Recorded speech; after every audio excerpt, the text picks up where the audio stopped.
Were you always comfortable talking about these things that you were being so open and vulnerable about? Like you said, back fat and sex and different things at that time Right. that was so, not something people were willing to be vulnerable about. Like, what was it Yeah. about you? Was that just your nature, or did you have to push into No. that? No. So I was a blogger. That's really how I got my start as a writer. I started the blog, I want to say the end of 2007, early 2008. And I, as a blogger, wrote every day for women. And maybe 5 people read it in the beginning, but I wrote every day. And I was writing about casserole recipes and, throw pillows and nothing very special. And then I got Bell's palsy, which is facial paralysis. I've actually had it 3 times. And so I had facial paralysis. And so this whole half of my face hangs, like an inch lower than this side does. I had to wear an eye patch. It's very, very painful and also just not pretty.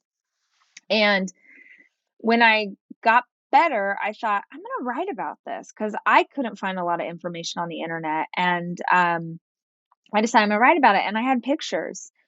And so I wrote a blog and I put these pictures on there. And I remember I had hired a little PR firm at the time for my blog, and they called me in a panic. They were like, "Get this down. Pictures last forever on the internet. You do not want these on the internet." And my husband at the time was like, "You do not want this. Like, don't put this out there."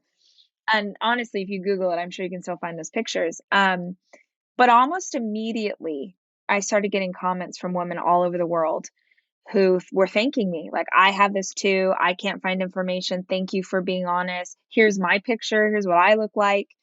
And it was the first time that I realized, like, oh, people really they want this, because you have to remember at that time that was like when blogging was exploding. That was really when we started to get into this influencer picture perfect life filter, everything's great. And so again, it was contrary to maybe what people were seeing. So when I saw that was when I kind of started to dip my toe in the water and see.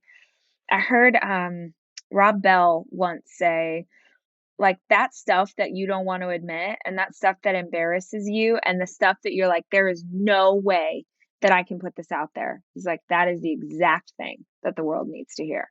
So I just try and lean into that.